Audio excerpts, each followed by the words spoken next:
we're excited for the opportunity, looking forward to this Sugar Bowl opportunity, and I know our players are certainly excited. We've already had 2 practices, and we'll get at least 4 or 5 more in before we break for Christmas. This is the time of year where you actually get to develop the youth on your roster. We get to practice the guys, a lot of the younger guys who haven't got a chance to play and develop, or maybe only some chances to play. They really get to grow and get better. I've always thought that bowl practices is where guys start to show the biggest increase. I think back to Roquan's game against TCU and what he was able to do to kick off his junior season. He did some really good things in that game, and we're selling it to our program that you've got an opportunity to play on a national stage, New Year's Six game, and we're excited for that. We do have 4 early enrollees that are out there practicing with us. Clay Webb, DJ Daniel, Tramel's with us, being able to practice, and those guys have had to go through an acclimation period, and then Jermaine should be joining us today, but they all have to go through acclimation periods, so there may be some things they can and can't do, but we're excited to have those guys. I think that's a great benefit for kids to come in and get that practice, although they can't travel to the bowl game with us. But with that, we'll open it up for questions. Coach, with Mel now at Colorado, kind of how are you divvying up defensive coach responsibilities, and if there's any timetable on the replacement for the defense coordinator is concerned? Yeah, no timetable on replacement. We'll have a ton of interest, obviously, with an opportunity to come in and be at a place with good players like the University of Georgia. But as far as I'll be working with the secondary during ball practices, also our graduate assistant will be working with us, and Schumann and Dan and Trey will all share some of those duties going forward, but we've always been really involved with the defense myself, so it'll continue to be that way.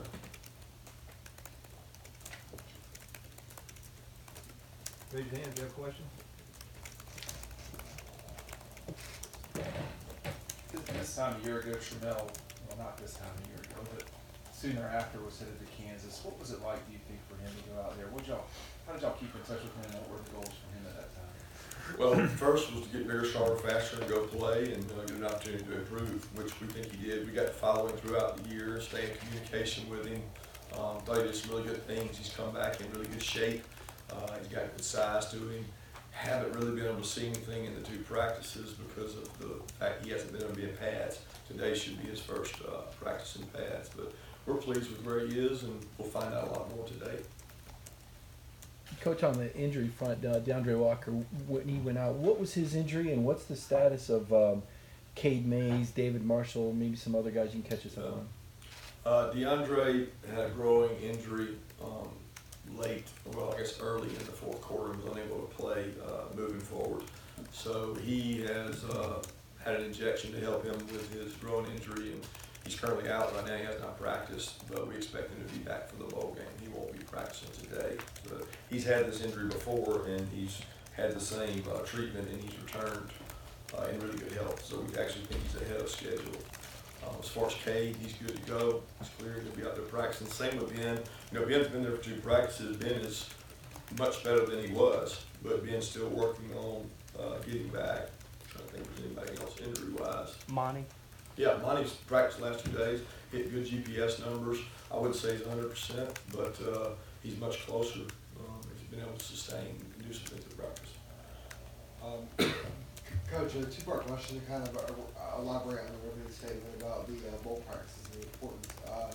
With those early enrollees that are just now getting to campus, how does that serve as an advantage for coaching staff to maybe just see, what they can bring in their potential early on? And then the second part, I want to ask you about Jermaine Johnson. Can you kind of speak on his journey from junior college?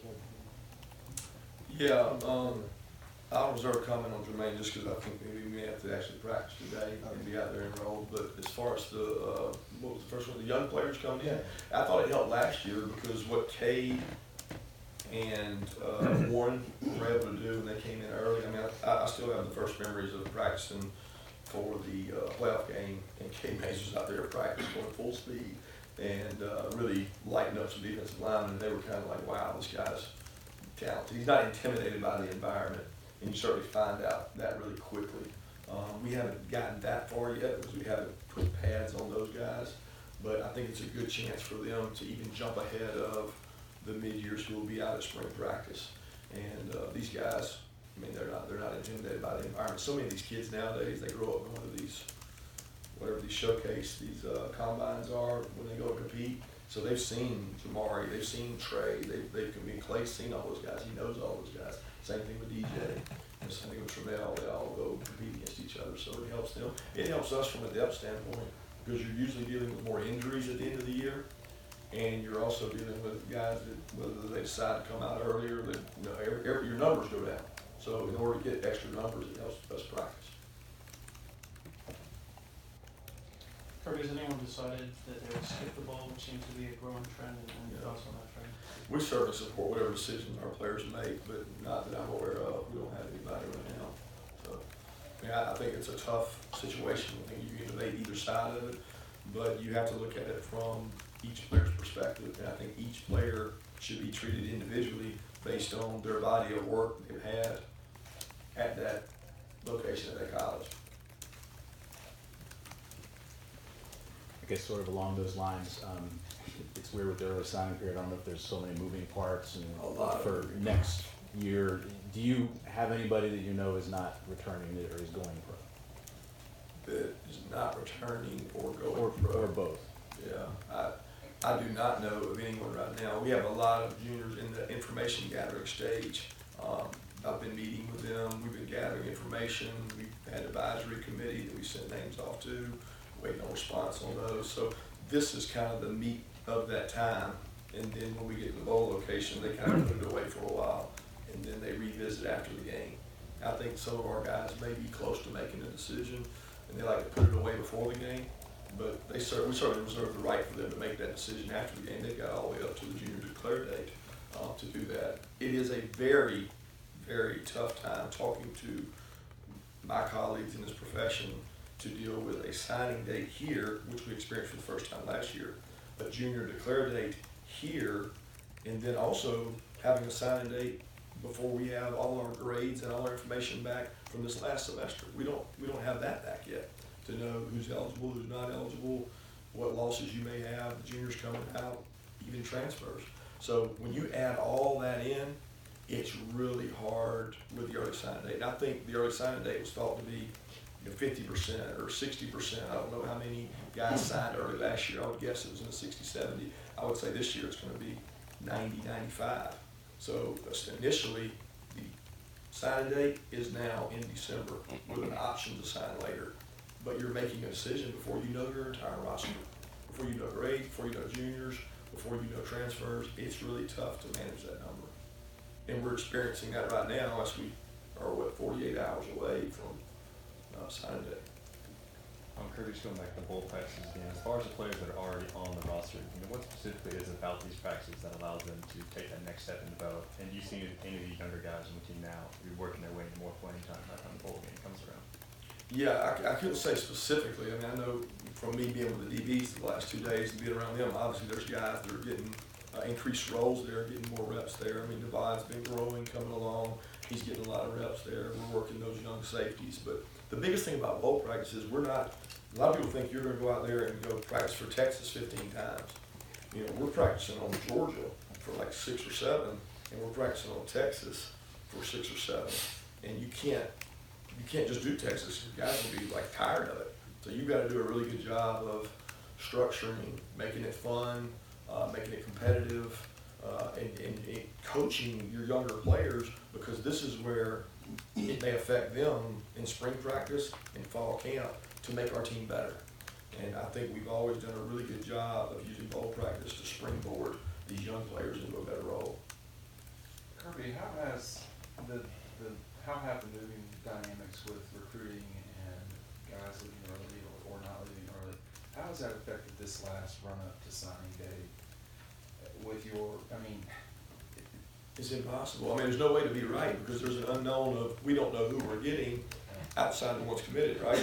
So let's say there's 10 guys in that pool for 4 spots, 5 spots. I mean, it's it's impossible to know, and it's not fair for me to go to a junior who's got an opportunity to come out for a draft, because he wants to get his information. Some of them want to play in the actual bowl game and gather more information, because there's certainly movement that could be made within, like what Sony and Nick were able to pull off in the 2 playoff games. I think it helped them tremendously in the draft.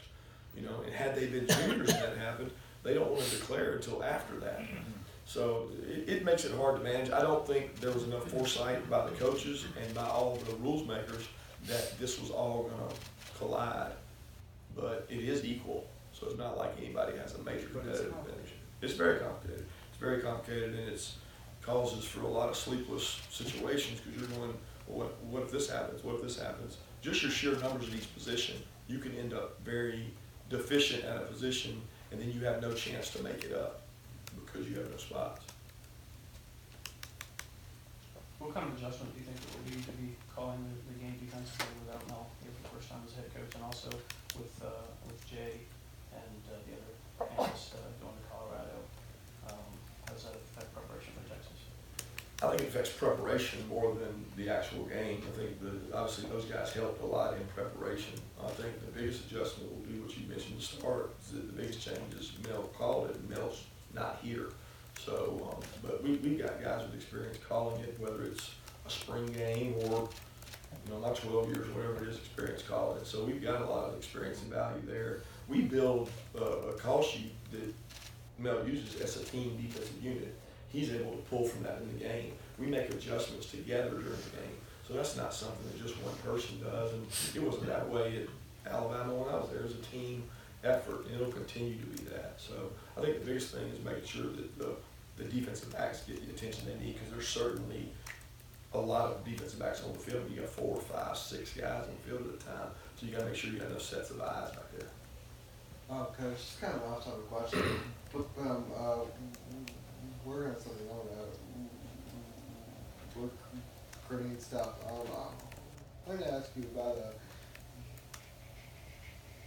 Jeff Collins being at Georgia Tech. We're rival schools and everything, but can you tell me about the year y'all had in 2007 in Alabama with recruiting that class in 2008, and just how y'all worked together? Man, that's a long time ago. 2007, 2008. I got a lot of respect for Jeff, first and foremost. I respect him and his family, and he does a tremendous job. He's a bowling ball of energy. I mean, if you hadn't already noticed, he is very much a go-getter in recruiting. He was very instrumental in that year at thinking outside the box from a recruiting standpoint. He enjoys that part of it. He's also a good football coach, and what he's been able to do in his career, the places he's gone, he's shown that success. So I got a lot of respect for Jeff. Kirby, one unfortunate byproduct of the playoff system is it's taken the shine off some of the bowl games, particularly even the premier bowl games like yours. I was just wondering what your thoughts were on that subject and sort of where games like yours still fit in. Yeah, it's been a big topic of conversation for our staff, because what you find is where a traditionalist like myself and probably my age and older see bowl games, and the Sugar Bowl in particular, a certain type way. And it's kind of like talking to our players about Herschel Walker. You know, they don't have memories of that. They don't know that. They don't, shoot, our guys don't remember Robert Edwards. You know, it's just very different and a very delicate situation, because you have to make football meaningful and fun. To us, there is a ton meaningful about an opportunity to play another football game, to increase your legacy as a senior class, to be one of the 3 most win senior class to ever come through here. There's value in that. But sometimes to a senior class, you have to be careful that they don't see it like it's punishment. No fan would ever see that. But kids nowadays, they look at it as, what's my next opportunity? And we see guys are declaring for the draft, getting ready, not seeing the value in playing in them. I would have to draw on my personal experiences that some of my best memories were Outback, Peach Bowl, the bowls we were able to play in. So as coaches, our big thing is developing a roster, making sure the seniors are important and they understand. But they also have to recognize that this team has to get better and grow, and that we highlight how many guys have gone out and played really well in these games and improved their draft stock. But at the end of the day, it's not always about just the draft stock. It's about a memory, it's about a legacy, it's about winning a Sugar Bowl, it's about being part of something bigger than yourself. And that's what you have to promote, is team goals. And these bowls give a ton of kids an opportunity to go somewhere they've never gone, to go to a children's hospital and impact some kid's life. The charitable organizations involved in these bowls are incredible. So it's a fine line for whether benefit or requirement for some of these kids. We've heard from Greg Sankey since we heard from you last, and he's against expansion, but what do you think 6 or 8 teams would do to college football? Yeah, that's not really for me to decide. I've read Greg's quotes. I've seen all the debates across the country. That's not a big thing for me right now. Obviously, you want to be in the 4. It makes the season very meaningful. There can be all kinds of debate and talk. I'll leave that to the coach at Washington, let him handle all that. You know, the biggest thing for us is we know if you win the SEC, you've certainly got opportunities to go out and do things, and that's the ultimate goal. Kirby, there's been, I guess, a couple of reports the last day or so that Luke Ford is back home in Illinois, and I was wondering if that's something you could address at this time. I missed one part. You The said part he was about back, what? Well, Luke Ford was back, it was still in Illinois, had not Yeah. reported to school. Yeah, that's true. Luke is in Illinois. He's home right now, and we're expecting Luke's return right after Christmas to practice with us here and then go to the bowl game. 2 more questions? Kirby, you've mentioned how tough it is to plan for early signing day with, questions about juniors and guys leaving early and transfer and stuff like that. What is your solution for that? Move it back to February, move it to January, move it earlier? Can you address that? I don't know that I have a perfect solution, because just as soon as I say what I'm about to say, there'll be somebody that has an argument against that, as we all know. But I do think that the gap between the 2 signing days is too small, meaning it's actually only, a month and a half at the most, to be able, 6 weeks, to be able to say that you would have a August signing date, and they're gonna say, well, that's just speeding it up more, and you already complain about that. That's moving it up too early. A lot of the kids that we've had committed have been committed since August, and you wouldn't have this dynamic of everything jumping on top of you. And you still don't know who's coming out, and you don't know what kind of year they're gonna have. There's a lot of question marks in that, and I don't think we knew the ramifications when we moved it up of dealing with the juniors. The other argument is move the junior declare date up early, because they have to decide before the bowl game whether they're gonna play or not anyway, and a lot of them aren't. So make them declare, and you have a more definitive number going into your early signing date. But there's debates about both, and there'll be issues with both. The biggest thing is the whole process has been sped up to give these guys a chance to do official visits in the spring, and that pushed us all probably too far forward. Kirby, you were talking about how giving the younger players an opportunity during bowl practices and how important that was. I was curious to know, first couple practices, do you guys even involve the seniors in those first couple practices, or do you kind of lessen your pool a little bit so those guys can get more of an opportunity? Yeah, there's coaches across the country that have a couple of practices without their seniors. We haven't done that. We include our seniors and everything, but we have had practices where they haven't been involved on the back end.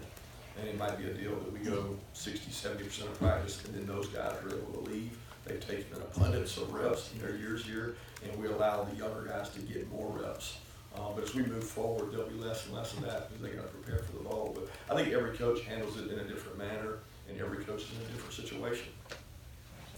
Thank you.